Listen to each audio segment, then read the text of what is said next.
Casa de Tinieblas presenta El clérigo malvado.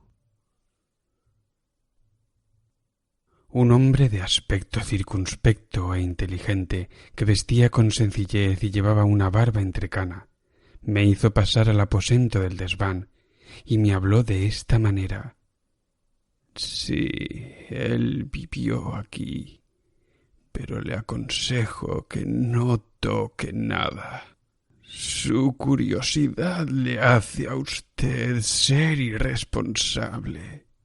Nosotros nunca venimos aquí de noche, y si lo conservamos así es solo a causa de su testamento.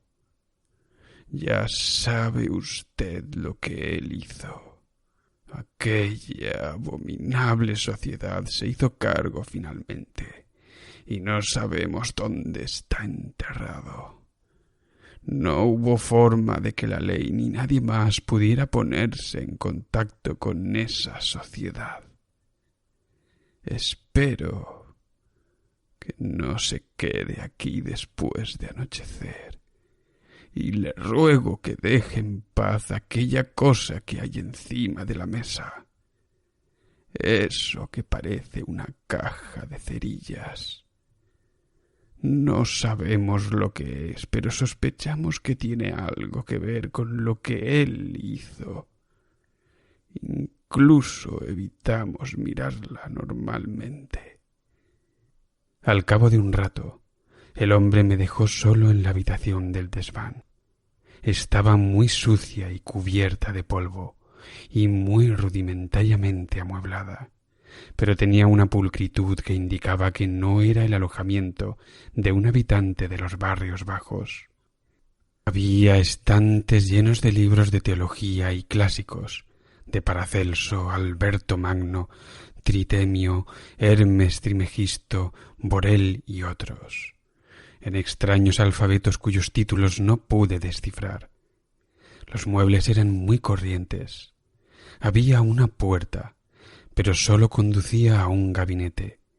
La única salida era la abertura en el suelo, a la que llevaba la tosca y empinada escalera de caracol.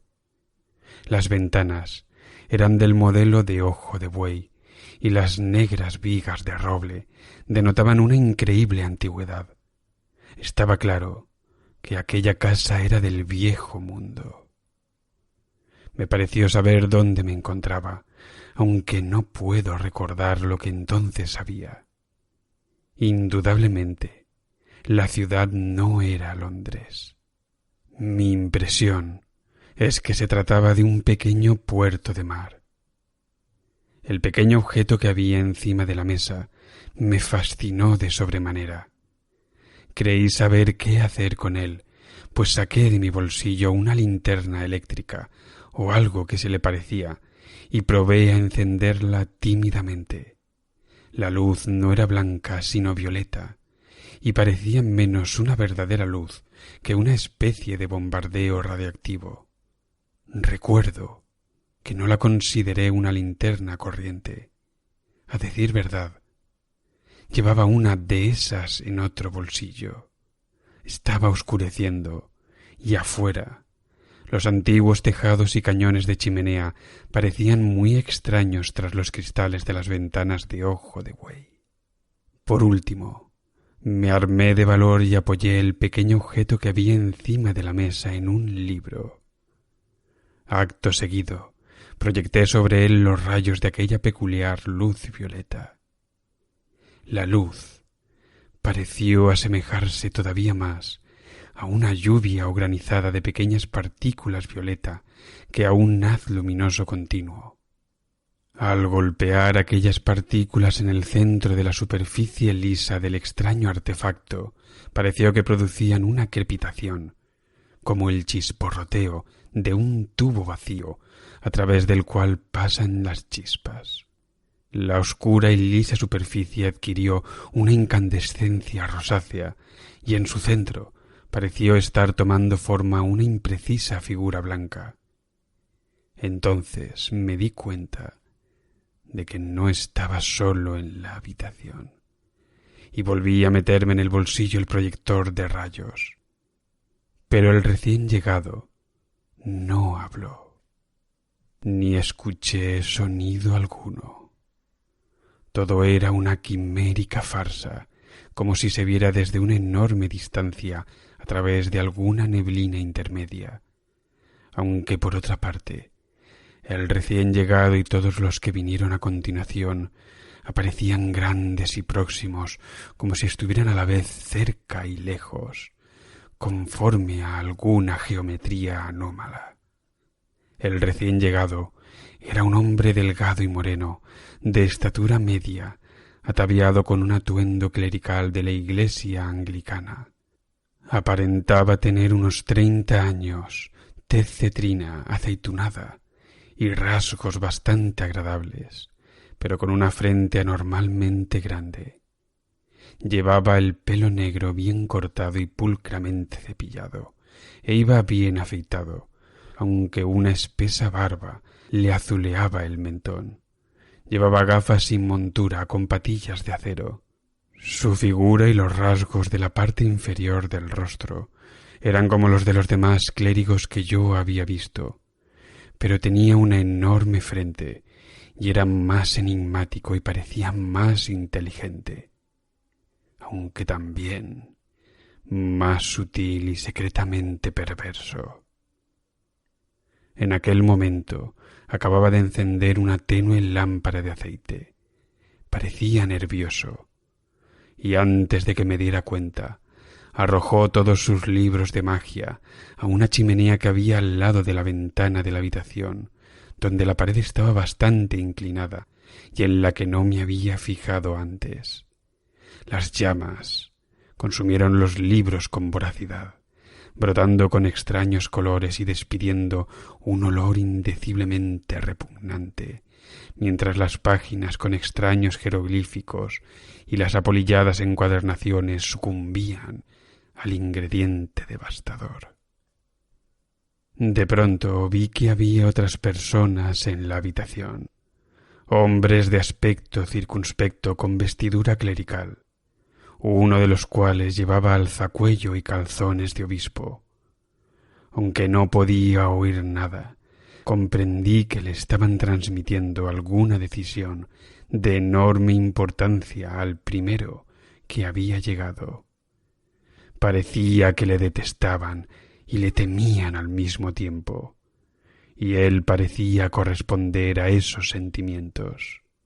Su rostro tenía una expresión adusta, pero pude ver que al tratar de agarrar el respaldo de una silla le temblaba la mano derecha.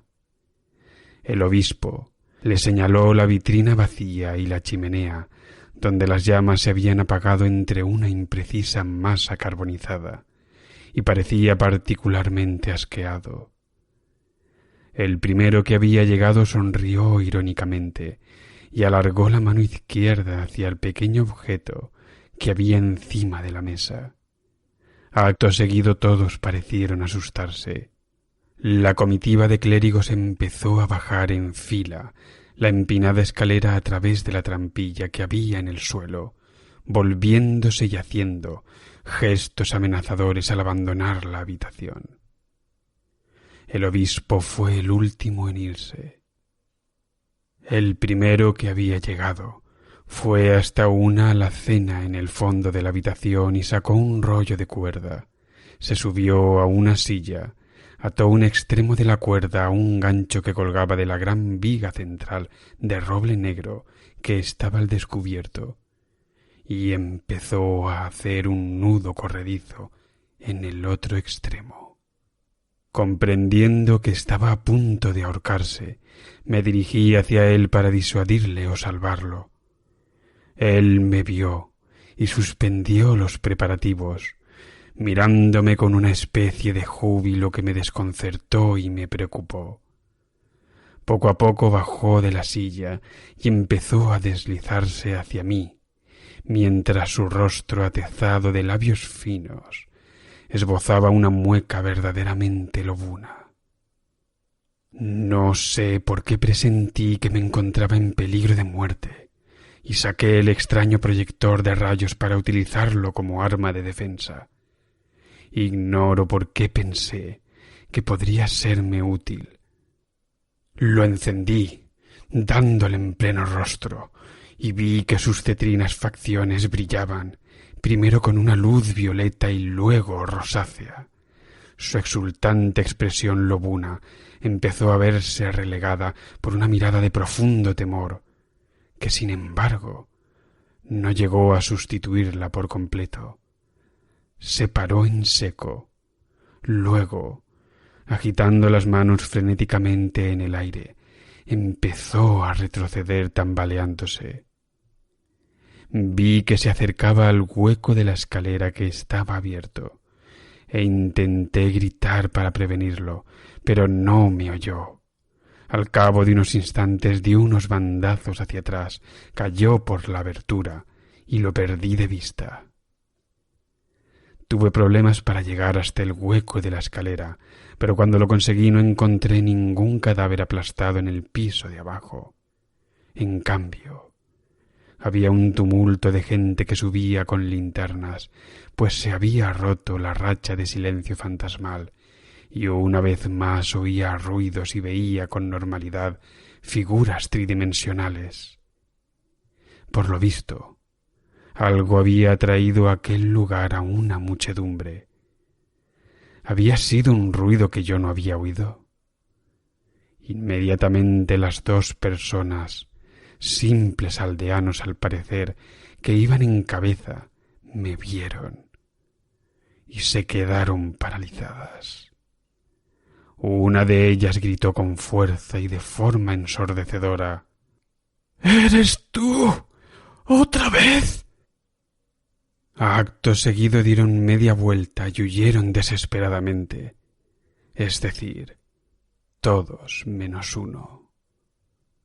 Cuando la muchedumbre se hubo ido, vi al hombre circunspecto y con barba que me había llevado a aquel lugar, de pie y solo con una linterna. Me miraba boquiabierto y fascinado, pero no parecía asustado. Entonces empezó a subir por la escalera y se reunió conmigo en el desván. Dijo: —De modo que no la dejó en paz. Lo siento, sé lo que ha pasado. Ya ocurrió una vez antes, pero el hombre se asustó y se pegó un tiro. No tenía que haberle hecho volver. Usted sabe qué es lo que quiere. Pero no tenía que haberse asustado como le pasó al otro. Le ha ocurrido a usted algo muy extraño y terrible, aunque no hasta el punto de dañarle la mente y la personalidad. Si mantiene la calma y admite la necesidad de efectuar ciertos reajustes radicales en su vida, podrá seguir disfrutando de la existencia y de los beneficios de su erudición. Pero no puede vivir aquí, y no creo que desee regresar a Londres. Le aconsejo que se vaya a Estados Unidos. No debe intentar nada más con esa cosa. Ya nada puede repetirse. El hacer o evocar algo solo empeoraría las cosas. No le ha ido tan mal como podría haber sido, pero tiene que marcharse de aquí inmediatamente y no volver nunca. Más vale que le dé las gracias a Dios de que no haya sido peor. Se lo voy a decir lo más francamente posible. Ha habido cierto cambio en su apariencia. Él siempre provoca eso. Pero en un país nuevo usted puede acostumbrarse a ello. Hay un espejo en el otro extremo de la habitación. Voy a traérselo.